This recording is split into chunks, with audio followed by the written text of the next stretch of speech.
rubrike Na slovíčko dnes padnú slova ako extrémizmus či výtržníctva. Rozprávali sme sa s osobou, ktorá je práve s takýmito vyjadreniami úzko spájaná. Milí televízni diváci, dnes sme sa stretli v rubrike Na slovíčko, aby sme sa trošičku porozprávali o probléme, ktorý dnes rezonuje v celej Slovenskej republike. Pozvala som si sem preto hostia Mariana Mišuna, vítaj medzi nami. Ahoj. Myslím si, že diváci Púchovskej televízie ťa poznajú jednak svojho v podstate pôsobenia tu v Púchove, ale aj v pôsobenia na Slovensku, pretože sa spájaš s rôznymi aktivitami. Marian Mišun. Ak si zadáte toto meno do vyhľadávača, titulky článkov vôbec neznejú lichotivo. Extrémista, Rómov označil za parazitov, slovenský neonacista či najnovšie kvôli podpáleniu vlajky skončil v Trnavskej mestskej polícii. Bývalý predseda miestneho odboru Matice slovenskej v Púchove či dokonca kandidát na primátora mesta Púchov sa opäť postaral o rozruch v slovenských médiách. Čo sa stalo v posledných, uplynulých dňoch? Čo možno tebe zmenilo život? Aha, takže máš na mysli to moje protestné zhromaždenie, ktoré som organizoval 10.11. Zhromaždenie sa volalo Za slušný a bezpečný život na Slovensku a bolo jeho cieľom v podstate upozorniť na problém korupcie, ale aj problém s asociálmi. Takže organizoval som akciu a nakoľko bola táto akcia za slušný a bezpečný život, tak chceli sme jednoducho upozorniť na problémy, ktoré trápia Slovákov a ohrozujú budúcnosť Slovenska. A na tomto zhromaždení verejnom sa zúčastnilo myslím nejakých 150 ľudí.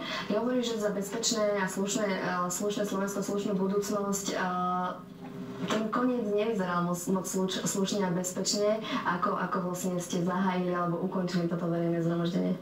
No, nakoľko sa stále, alebo veľmi často moja osoba spája s tým, že upozorňujem len na problém asociálov, alebo prípadne teda problém cigánskej menšiny na Slovensku, tak táto akcia bola jednoducho s cieľom aj za slušnú budúcnosť Slovákov a v súčasnej dobe si myslím, že slušný život alebo slušný a sociálne istoty Slovákov sú dnes veľmi biedné, takže ale podiela sa na tom aj Európska únia, tak niektorí tam z účastníkov si mysleli, že by bolo vhodné vyjadriť takýmto gestom svoj odpor k súčasnému fungovaniu Európskej únie.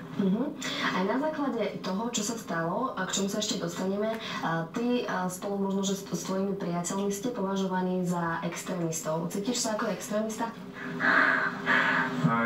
Svojho času boli extrémisti, možno aj Ľudovič Štúr, bol Andrej Hlinka extrémista, je známe, Ľudovič Štúr bol tiež prenasledovaný, Andrej Hlinka dokonca bol vo väzení, takže ja stále verím v to, že nie vždy všetko, čo sa teda označuje za extrémizmus, je zlé a ak je extrémizmus to, že chcem, aby konečne na Slovensku bola spravodlivosť, tak potom som extrémista, samozrejme. Dobre, budem na teba možno, že trošičku tvrdšie, ale naozaj chcem, aby sme sa bavili na rovinu. Ty si s tým súhlasil, tak dúfam, že mi odpustíš aj moje také otázky, ktoré budú nasledovať. Nielen, že si označovaný ako extrémista, mnohí celé to vaše nejaké také spojenie alebo ľudí, ktorí sa spájate, označujú aj za rasistov. Cítiš sa ako rasista? Určite nie. Ja rešpektujem všetkých slušných ľudí, takže tu mi je jedno, ja poznám, mám aj priateľov medzi cigánmi, alebo teda, ak sa niekto Rómmi a vždycky ľudí súdim na základe toho, ako sa správajú, ale určite napríklad môžem povedať, že som proti takej totálnej bezhlavej multikultúre. Až také, povedzme, čo sa deje dnes vo Francúzsku, že pôvodný štátotvorný národ v podstate zaniká a tí menšiny začínajú si diktovať podmienky a tí pôvodní štátotvorní obyvateľia sa im musia prispôsobovať. Takže proti tomu som, ale ako rasista nie som. Rešpektujem, že ľudia musia spolupracovať, národy musia spolupracovať, takže nie som rasista. Takže poďme ku konkrétnej veci a to znamená podpálenie vlajky Európskej únie. Ako to prebehlo? Tak prebehlo to tak, že na tej akcii nejak spontánne, neviem od koho, tam zaznela tá myšlienka, že nakoľko Európska únia upadá, jednoducho je v kríze, že bolo by vhodné nejakým gestom vyjadriť teda odpor voči súčasnému fungovaniu Európskej únie. Tak kto si tam mal tú vlajku a bolo to také spontánne, videl som, že ten jeden kolega, čo tam bol, že sa ju pokúša zapáliť. Ja som teda videl, že sa mu to nedá. Policajti to všetko rešpektovali. Nikto nič nenamietal, ani zo strany polície nebol upozornený, že by nemal konať, teda, že sa jedná o trestný čin. Tak som podišiel, chytil som tú vlajku, on ju zapálil z boku a potom teda policajti bez výzvy naskakali na nás a odvedli nás do celý policajného zaistenia. Ja sa naozaj musím pri tomto pristaviť, lebo úsmevné bolo sledovať tie zábery toho, že naozaj všetci to očakávali, celý ten čin, a nielen teda zhromaždení ľudia očakávali to, čo spravíte, pretože všetci vám vytvorili ako keby taký krúžok, vy ste to tam v strede sa snažili teda manipulovať s tou vlajkou. Nebolo tam vidieť žiadny zásah policajtov do toho, takže to znamená, že ani ste neboli upozornení alebo neboli ste zastavení v konaní trestného činu? No vôbec nie, ešte dokonca ešte pred samotným tým úkonom som sa s jedným z tam prítomných policajtov pokúšal poradiť, že takáto myšlienka tu je, že možno by k takému konaniu prišlo, že či si myslí, že by sa jednalo o trestný čin. Ani samotný policajt sa nevedel vyjadriť, či by to bola teda výtržnosť, či to bude trestný čin, alebo či by sa jednalo o priestupok. Takže a z toho dôkazom toho, že asi ani samotní policajti nevedeli, ako to majú kvalifikovať, je to, že takmer 24 hodín sa nám nevedeli vyjadriť, čo sme vôbec spáchali. Najskôr tvrdili, že sme hanobili nejaký národ, rasu a presvedčenie. Prišli na to, že nič také sa nedialo na akcii. Potom tvrdili, že sme hanobili štátny symbol. Znova prišli na to policajti, že ani to sa nestalo, a tak nakoniec si nejaká prokuratúrka tam vymyslela, že sme sa dopustili hrubého neslušného správania na mieste, teda na verejnosti, takže tak. Ty si aj pripravil, ja by som, nechcem to opomenúť, takže toto máme aj rozpísané, že čo je to trestný čin, pretože v podstate naozaj celé to zhodnotenie, áno, trestný čin výtržníctva.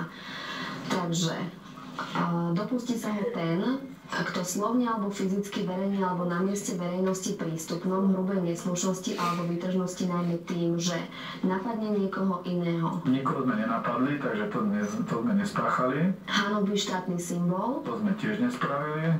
Takže vlajka Európskej únie má nejakú špecifickú váhu. Takže našim štátnym symbolom nie je, ale snažil si sa overiť si, že či tá... Overoval som si to, aj viacerí právnici sa vyjadrili, takže je to to isté, aké by som možno niekde zapálil vlajku, ja neviem,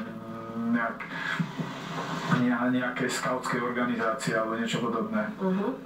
Dobre, takže štátny symbol ste nehanobili, preto sa to nakoniec v podstate v tom rozsudku ani nenachádza. Hanobí historickú alebo kultúrnu pamiatku. To tiež nie. Hrubým spôsobom ruší zhromaždenie občanov alebo priebeh športového alebo kultúrneho podujatia. Takže tam to nebolo kultúrne ani športové podujatie a to zhromaždenie sme hrubým spôsobom nemohli rušiť, pretože všetci zhromaždení s našim konaním súhlasili, ako je vidno aj na videozáznamoch, dokonca nás podporovali a podnecovali k tomu. Dobre, potom tu sú ešte ďalšie veci ako exhibicionizmus, či už sexuálne alebo verejné pohoršovanie, takže to samozrejme ste nerobili. Takže týmto by ste sa, ak by ste sa toho dopustili, tak by ste sa potrestali odňatím slobody až na 3 roky. To sa teda v podstate podľa tvojich slov nestalo, napriek tomu v rozsudku, ktorý si sem nám priniesol, sa uznávate ty spolu s tvojim kolegom Potockým, že ste vinní. A tu je to vlastne. Spoločným konaním sa dopustili slovne a fyzicky verejne a na mieste verejnosti prístupnom výtržnosti, čím spáchali prečin výtržníctva spolupáchateľstvom, teda konkrétne ty, hej? Takže ja tu by som rád zdôraznil, že je to, dá sa povedať, na posúdení toho sudcu, je to na jeho subjektívnom názore. Niekomu sa niečo môže zdať hrubé a neslušné, iným ľuďom sa to môže zdať úplne v poriadku. Ja si dovolím tvrdiť, že dnes pália vlajky po celej Európskej únii, ako sme videli naposledy v Belgicku, bola pálená vlajka Európskej únie a nič sa nedieje. Dokonca v Spojených štátoch amerických je pálenie vlajky je charakterizované ako sloboda prejavu, takže myslím, že tu je to len zbytočné, by som povedal, robenie z komára somára. My sme v podstate teraz v našich nedávnom čísle Puchovských novín uverejnili aj tvoje vyjadrenie k celej tejto veci, pretože si mal potrebu povedať všetko, čo si mal na srdci. V podstate Puchovské noviny ti to umožnili a ja som si vypísala, že ty tam píšeš, že máš dôvodnú obavu z politickej manipulácie súdneho procesu v tvoj neprospech, alebo teda vo váš neprospech. Sudcovia nie sú všetci rovnakí, hej. Viem, že v súdnictve sa vytvorila určitá skupina sudcov, ktorí chceli odpolitizovať súdnictvo a jedna pani sudkyňa, jej meno je práve v tom článku je spomenuté, ktorá sa chcela aj pokúsiť upozorniť na korupciu v súdnictve, aj sa teda už aj upozornila a potom následne bola šikanovaná nejakou súdnou radou a práve členom tejto súdnej rady bol aj ten sudca, ktorý dnes súdi nás, takže jedná sa o to. Preto mám tú dôvodnú obavu, že pokiaľ tento človek v minulosti šikanoval alebo teda robil zle tej sudkyni, ktorá chcela upozorniť na nejaké tie nekalé praktiky v súdnictve, tak pravdepodobne je tu riziko, že jeho morálny profil nebude nejak vhodný na to, aby posúdil, čo je dobré a čo je zlé. Tvoj rozsudok znie, že máš peňažný trest vo výmere 300 eur. Ak to nezaplatíš, tak 3 mesiace odňatia slobody. Tvoj kolega 500 eur alebo 5 mesiacov odňatia slobody. Vy ste sa voči tomuto odvolali. Áno. Bo sa cítim jednoznačne nevinný. Dobre, to tvoje odvolanie smeruje k tomu, že máš pocit, že nejde o trestný čin, ale o priestupok? Áno, jednoznačne. Preto som sa odvolal. Poďme ešte trošičku otočiť stránku ďalej. Jednoducho celý tento medializovaný prípad o tebe sa spája aj s tým, že robíš prácu mestského policajta. Ľudia vlastne diskutujú o tomto celom probléme aj z tohto hľadiska, či by sa mal mestský policajt správať takto, či už ide o trestný čin alebo priestupok, ale jednoducho, ak ide o nejaké vytržníctvo alebo o nejaké veci, ktoré nie sú v súlade s nejakou spoločenskou mienkou, tak čo hovoríš na to ty? Mal by sa tak správať mestský policajt? V prvom rade by som rád zdôraznil, že nemecký policajti, teda ja už nie som, nakoľko som už ukončil môj pracovný pomer. My nie sme v služobnom pomere, nemáme, tak ako štátni policajti, nemáme žiadne výhody, nemáme ani výsluhu, nemáme ani žiadne iné sociálne vymoženosti, ktoré dnes majú štátni policajti. Takže nevidím dôvod, prečo by som sa ja vo svojom voľnom čase nemohol správať tak, ako uznám za vhodné. Ak by pálenie vlajky Európskej únie bolo iba priestupkom, tak v podstate aj podľa tvojich slov, alebo podľa toho, čo vyplýva z toho, ak by teda naozaj sme to iba označili alebo klasifikovali za priestupok, tak znamená to, že mestský policajt vo svojom voľnom čase môže robiť priestupky?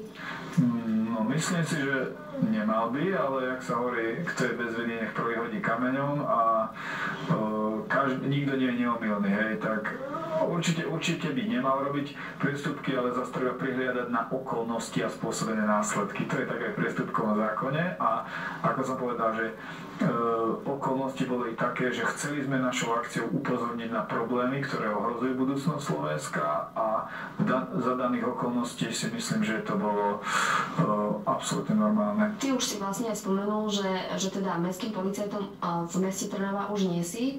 A v podstate vyplýva to z toho, že si sa so svojím zamestnávateľom dohodol. Je to tak? Áno.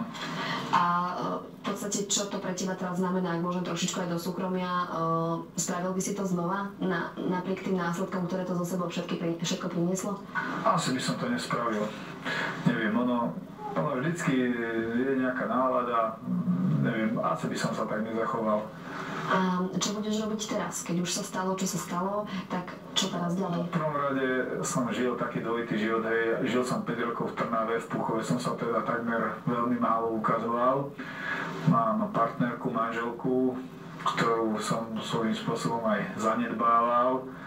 Mám aj dieťa teraz dvojmesačné, takže určite sa chcem asi aj venovať jej a samozrejme popri tom aj hľadať si prácu, ale takže tak. Aké sú tvoje vyhliadky na to, že ako by mohlo dopadnúť to odvolanie?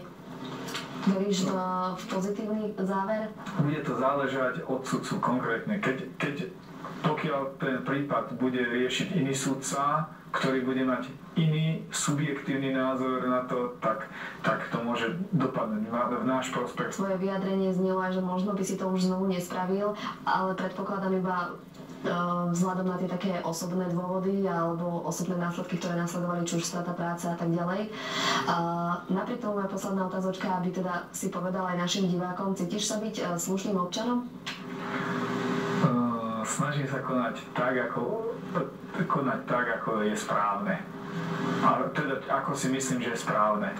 Ja neviem, no myslím, že som slušný, áno. Ja ti v každom prípade ďakujem za to, že si teda prišiel sem s nami sa porozprávať, že si nám podhalil veľa vecí, ktoré by ťa mohli možno že aj diskreditovať, ale že si sa úprimne s nami o tom porozprával, aby mohli aj diváci vidieť tú druhú stránku veci. Takže ešte raz ti ďakujem, že si prijal pozvanie. Ja ďakujem za pozvanie tiež od vás. No a vám, milí televízni diváci, ďakujem za pozornosť a nezabúdajte na to, že každá minca má dve strany. Dnes ste videli aj tú druhú. No a už na vás nechávam, aby ste si spravili svoj vlastný názor. Dovidenia.